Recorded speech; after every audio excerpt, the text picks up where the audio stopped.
반갑습니다. 안녕하세요. 예. 지금 새 정부가 이제 그 출범을 임박했는데 네. 전국은 지금 대혼돈에 빠졌습니다. 이른바 검수완박의 여야 합의가 지금 틀어지는 것 같기도 하고, 네. 그다음 오늘부터 본래 총리 청문회가 시작되는데 지금 파행이죠. 네, 그렇습니다. 예. 이거 어떻게 보십니까? 네. 지금 윤석열 정부 출범을 바로 앞두고 네. 윤석열 정부의 성격을 단적으로 보여주는 그런 우려스러운 상황이 전개되고 있다고 저는 봅니다. 아, 그래요. 두 가지 측면에서 그런데 하나는 한동훈 검사가 지금도 뭐 내정자 신분이긴 합니다만 검사잖아요. 이 검사가 이준석 당 대표에게 전화를 해서 검수완박에 대한 우려를 표명했다고 하는데 그 전화 한 통으로 국회의원들 여야가 합의를 하고 거기에 국회의장께서 중재를 선 그야말로 국회 차원의 대타협이라고 할 수 있는 이런 이제 검찰 정상화 방안에 대해서 한마디로 당 대표가 손바닥 뒤집듯이 뒤집어 버리는 이런 상황이 발생을 했는데 정말로 이거는 출범하기도 전 정부가 국회 전체를 상대로 이렇게 일종의 한번 힘으로 해보자 이런 이제 대결적인 모습을 보여주는 것 같아서 국회를 존중하고 여야 협치를 하겠다고 해도 모자랄 판에 정말 좀 스스로 오히려 국정을 꼬이게 만드는 자충수를 두고 있는 거 아닌가 이렇게 해서 굉장히 우려스럽고요. 또 하나가 뭐냐면은 국민 여론 대다수가 미흡한 그런 이제 이 주장을 하고 있는 그런 여야 각각의 그런 이제 주장에도 불구하고 그래도 서로가 한 발씩 물러나서 대승적으로 정부를 마무리하면서 동시에 새 정부를 출범시키는 이 아주 중요한 그런 이제 길목에 서서 여야가 협치 정치를 한다는 그런 데 점수를 후하게 주고 있다고 생각하는데 그런 점에서 이 협치 정신을 근본적으로 부정하는 듯한 이런 또 모습을 보이고 특히나 윤석열 당선인이 오늘 거기에 대해서도 약간 이준석 당대표와 한동훈 검사의 편을 드는 듯한 발언을 했다고 하는데요. 굉장히 우려스럽다. 이 말씀 안 드릴 수가 없네요. 그러니까 뭐 어떻게 보면은 한동훈 그 법무장관 내정자가 검사가 이준석 당대표를 통해서 국회를 한 방 날린 거네요. 그렇습니다. 이게 사실 선거 과정 내내 우리 민주당과 국민의힘이 같은 목소리를 냈던 게 뭐냐면 정치 교체였습니다. 야, 우리나라 정치가 이대로 안 된다. 그래서 이제 윤석열 당선인도 대통령 선거 내내 문재인 대통령을 비판하면서 뭐라고 했냐면은 독재자다, 독주한다, 국민을 무시하고 야당을 무시한다 이런 이야기를 반복적으로 했습니다.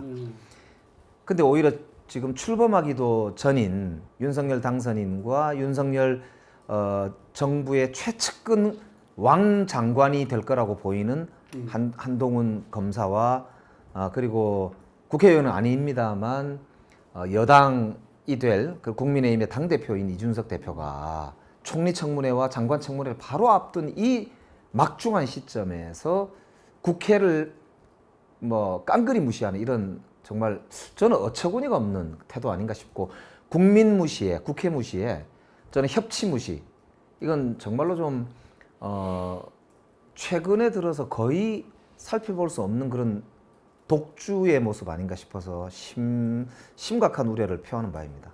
이제 국민들이 궁금해하는 거는 민주당은 본래 검찰 개혁을 처음부터 이 문재인 대통령 공약이었고 쭉 진행해 왔지 않습니까? 그래서 1차 검찰 개혁으로 전에 공수처를 떼냈고 한데 이게 이제 2차 검찰 개혁이라 볼 수 있는데 네네.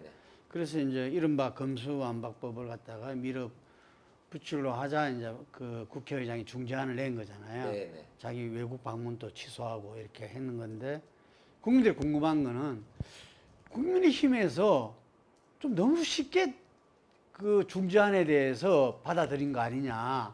왜 저렇게 받아들였을까? 왜냐하면 자기들이 버티면은 172석으로서 민주당이 그 입법 독재한다.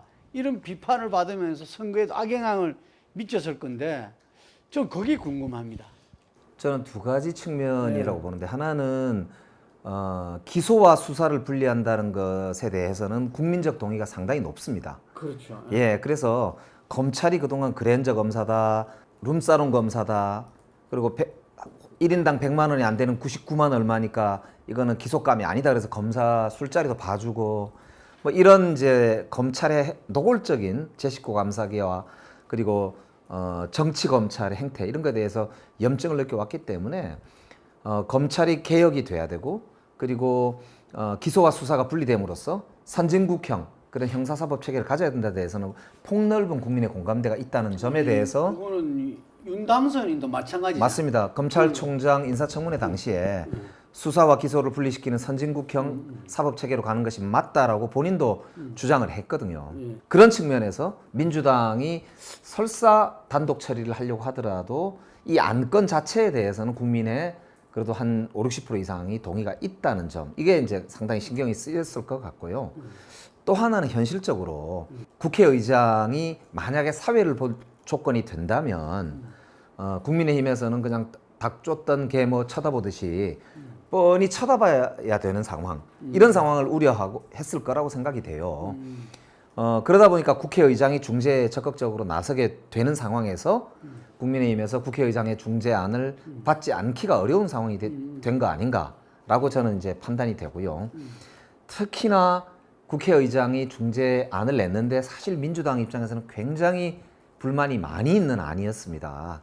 저희 당내 의총하는데도 시끄러웠거든요. 아, 그래요? 그렇습니다. 그러니까 결국 1년 반이라고 하는 시한을 두고 이 법안을 제정하고 한국형 FBI라고 하는 대안적인 수사청을 만들 때까지 이제 1년 반의 유예 기간을 둔다는 점에 대해서 당내에서 굉장히 비판이 많았습니다. 그럼에도 불구하고 우리가 단독 처리하는 것보다는 문재인 정부의 마무리 시기 그리고 새로운 정부가 출범한다는 점 그리고 그런 점에서 청문회를 통해서 윤석열 정부에 대해서 국민적으로 검증이 필요하다는 점 그리고 지방선거를 바로 앞두고 있다는 점 이런 점에서 대승적으로 우리가 수용을 하는 것이 더 낫겠다 그리고 국민을 위해서 국가를 위해서 낫겠다는 판단을 내린 것인데 그래서 저는 오히려 국민의힘이 저는 받아들이는 것이 윤석열 정부를 제대로 출범시키고 정상적으로 국정을 운영하겠다는 의지로서는 굉장히 저는 속으로는 약간 좀 높게 평가를 했었거든요. 네. 그런데 저도 깜짝 놀랐어요. 네. 이게 한동훈 검사가 이준석 대표한테 전화 한 통으로 달랑 전화 한 통으로 이렇게 뒤집을 수 있다는 저는 그 모습이 글쎄요 모르겠습니다만 뭐가 더 있는지 모르겠지만 그리고 윤석열 당선인의 어떤 모종의 그런 뭐 여러 가지 역할이 있는지는 제가 잘 모르겠습니다만 국민들이 볼 때는 뭐 이 한동훈 검사장과 이준석 대표의 전화라는 그 딱 하나밖에 눈에 보이지가 않는데요. 그 달랑 전화 한 통으로 이렇게 우리나라 국가의 협치 구조, 헌정 구조에 이 파란을 일으킬 수 있다는 것이 저는 윤석열 정부가 가지고 있는 아주 그 특징. 정말 이 윤석열 당선인의 최측근들끼리만 이렇게 자기들끼리 논의하고 자기들끼리 통하고 자기들끼리 국정을 주도할 수도 있겠다라고 하는 그런 정말 좀 이렇게 우려스러운 모습을 단적으로 보여주는 거 아닌가 싶네요. 금방 한동훈, 이준석 이렇게 엎었다면 한동훈 뒤에는 윤석열이 있다고 친다면은 한동훈 못지않게 윤핵관으로 유명한 우리 권성동 원내대표가 검사 출신, 이도 검사 출신이잖아요. 원내대표가 윤석열 당선인과 교감 없이 이랬을까요? 보고를 했다고 언론에 난 걸 봤는데요. 제가 여당의 뭐 당대표 정무실장도 해보고 제가 청와대 근무를 했죠. 다년간 해봤던 경험으로 보자면 그거는 저는 불가능하다고 보거든요. 뭐가요? 반드시 보고를 했을 것이고 그렇죠. 협의가 되어서 이루어졌겠지요. 특히나 이 검찰 정상화 법안 같은 경우는 윤석열 당선인이 검찰총장 출신이라서 손바닥 보듯이 내용도 정확히 알고 그렇죠. 또 본인이 5월 10일 날 취임을 하기 때문에 2주도 남지 않은 이런 상황에서 총리 청문회부터 해서 이 연달아 있는 청문회 상황들에 대해서 누구보다도 책임감 있게 국정을 준비를 하고 있을 거 아닙니까? 네. 그렇기 때문에 이 여당의 원내대표가 될 권성동 대표와 여당 전체 국회의원, 국민의힘이 의총을 통해서 의결을 해서 동의를 한 것이라고 본다면 협의가 윤 당선인과 그 권성도 대표 간에 이 완전히 잊지 않고서는 이루어질 수 없는 일이다. 그렇게 볼 수 있고요. 그렇기 때문에 오히려 저는 더 미스테리한 게 이것을 어떻게 하루아침에 뒤집었을까. 그러니까 그게 저도 굉장히 참 미스테리 중에 하나가 그 전에 윤석열 당선인이 이 이른바 검수완박법을 부패 완판이다 이렇게 비판하면서 네. 그 본인이 거세게 저항을 하면서 총장을 그만두고 또 정치권 대선까지 해서 지금 당선이 됐는데 저는 이 권성동 원내대표랑 그 협의 속에서 이거를 받아들인 그 자체가 금방 이야기한 전국 운영으로 봐서는 협치를 해야 되니까 해야 되는 거지만 자기 소신하고는 조금 달랐지 않나. 그러니까 물론 이제 윤석열 당선인의 공약은 예. 검찰에다가 독자적인 예산 편성권도 주고 그렇죠. 예. 공수처를 폐지하고 예. 법무부 장관의 수사지휘권까지도 폐지해서 검찰 중심으로 수사 체계를 가져가야 된다는 그런 이제 나름의 비전을 가지고 있는 것은 확실합니다. 그러나 그렇다고 해서 그런 이제 수사 체계의 정비 과정이라는 게 결국 다 입법 과정을 거쳐야 되고 그런 면에서 보면 국회에서 170석을 넘게 가지고 있는 민주당과의 협력이 없이는 법을 바꾸는 것이 불가능하지 않습니까? 그렇기 때문에 어차피 이거는 정부조직법 개정을 하든 아니면 검찰 정상화 로드맵을 만들든 이거는 결국에는 국회에서 논의가 필요한 것이라서 민주당과 협치가 불가피하다고 볼 때 지금 민주당이 추진했던 그 소위 뭐 검수완박이라고 부르십니다만 저희들은 이제 이 수기 분리라고 부르거든요. 수사와 기소를 분리하는 이 로드맵에 대해서 자신들이 100% 동의할 수는 없지만 불가피하게 협치하고 타협할 수밖에 없다고 저는 그렇게 결론적으로는 생각했고 또 그것이 그렇게 타협이 이루어져서 이번에 국회의장 중재하에서 타협이 된 것인데요.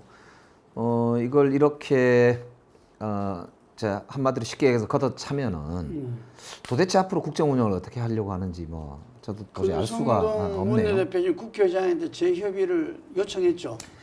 예, 그렇습니다. 그런데 참 아이러니한 것은 권성동 대표가 한 인터뷰에서 이번에 병석 의장이 제시한 중재안은 본인이 거의 불러주다시피 한 안이다. 그래서 거의 본인이 불러준 대로 쓴 안에 가깝다 이렇게 표현을 했거든요. 그럴 정도로 국민의힘이 주도해서 이번에 중재안을 만들거나 중재안이 국민의힘의 생각과 가깝다라고 하는 표현을 했거든요. 그래서 저는 권성동 대표가 굉장히 곤혹스러운 입장 아닌가 싶고 결국 저는 독재 시절에나 대통령 입장이나 대통령의 말 한마디 혹은 대통령의 최측근의 말 한마디로 이렇게 국회에서 합의를 뒤집고 여야 간의 합의를 뒤집고 그렇게 해왔던 장면인데요. 이게 굉장히 기시감이 들고요. 이게 거의 어디 진짜 우리 일반인들이 말씀하시는 쌍팔년도도 아니고 저 G10에 가까운 대한민국 선진국에서 야 이제 정말 정치를 이렇게 난장판으로 만들어도 되는지 정부 출범하기 전부터 지금 이런 우려스럽네요. 자 민주당 지금 법사위원이신데 지금 간담회가 곧 예정되어 있잖아요. 네. 분위기는 어떻습니까 지금? 지금 우리 법사위원들 중에는 굉장히 격앙되어 있는 분들이 많고요.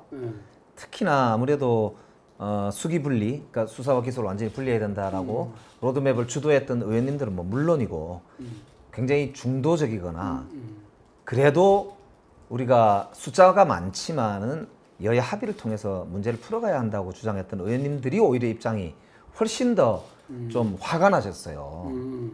그러니까 이거는 도대체 합리적이고 정말 국민을 위한 정치를 하겠다고 하는 사람들조차도 벼랑 끝으로 이렇게 내몰면은 도대체 국회에서 이게 뭐 하자는 거냐?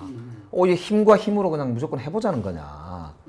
그럼 자기가 이제 대통령에 당선됐을지 모르지만 그렇게 따지면 국회에서 다수당인 우리는 그러면 민주당 마음대로 앞으로 해도 된다는 소리냐? 그러니까 이 대화는 어디 갔고 타협은 어디 가고 정치라는 게 본령이 도대체 그럼 주먹과 주먹으로 해보자는 거냐? 뭐 이런 아주 격앙된 반응들도 보이고 있습니다. 그래서 이제 걱정이 되는데 오늘 저는 여야 원내대표가 좀 이제 마음을 차분히 가라앉히고 좀 국회의장과 함께 좀 문제를 이렇게 대화를 통해서 해결했으면 좋겠는데 문제는 국회의장께서도 더 이상 물러설 데가 없지 않나 싶어요. 사실 국회의장 입장에서는 낸시 펠로시 미국 하원 의장의 면담 일정까지 취소하면서 미국 일정을 취소하시고 국내에 남아서 국회의장으로서의 마지막 이 임기 내에 중요한 국가적 과제에 대해서 본인이 맡은 국가적인 그런 국회의장으로서 역할을 하시려고 지금 하고 있는 건데, 이렇게 국회의장의 권위, 이거 국민적 권위 아닙니까? 이거를 이렇게 무시하는 이제 행위가 계속 반복되는 거는 참 제가 곤혹스러우실 것 같아요. 그러니까 박병석 의장님이 민주당 출신이지만 상당히 합리적이고, 사실 그 아시다시피 뭐 이렇게 우리 저 당내에서도 예전에 왜 언론중재법 할 때 한번 소동이 있었지 않습니까? 도대체 어느 당 출신이시냐? 그러니까, 또 뭐 우리 국회의원 중에 또 몇 분 하고 이렇게 약간 실랭이도 의장님하고 있었고요. 그러니까 그럴 정도로 제가 본 박병석 국회의장님은 참 국가를 생각하고 국민을 생각하는 이런 입장에서 국회의장직을 수행하려고 무던히 그러니까 애를 쓰시는 것 같아요. 당파를 초월하려고 그러지.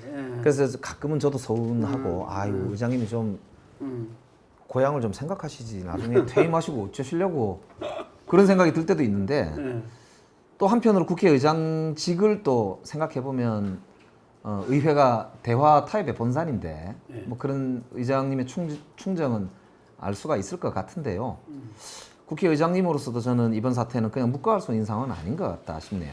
민주당은 많은 부분이 지금 이제 좀 유리한 환경, 어쨌든 그 전보다는 좋은 환경, 합의되기 전보다는, 예를 들면은 금방 이야기하신 대로 국회의장이 자기 중재안을 받아들인 정당 중심으로 운영하겠다, 지금 요 법안에 대해서. 그리고 정의당이 중재법에 대해서 찬성했잖아요. 네네. 반대했다가. 그리고 참여연대와 민변등이 환영했고. 네네. 그러니까 그 전에 아군이라 할 수 있는 부분까지 다 반대하다가 이제는 상당한 이 지지 세력들이 다시 흔히 말하는 개혁 진영들의 힘을 다시 보탤 수 있게 됐잖아요. 네네. 그 제가 생각할 때 민주당이 뭐 지금 이렇게 이 중재안으로 고 하더라도 아무 국힘은 할 말이 없게 되는 거 아닌가 싶은데. 지금 저희들 입장에서는 이번 주를 넘길 수가 없습니다. 그래서 제가 보기에는 오늘이 고비입니다.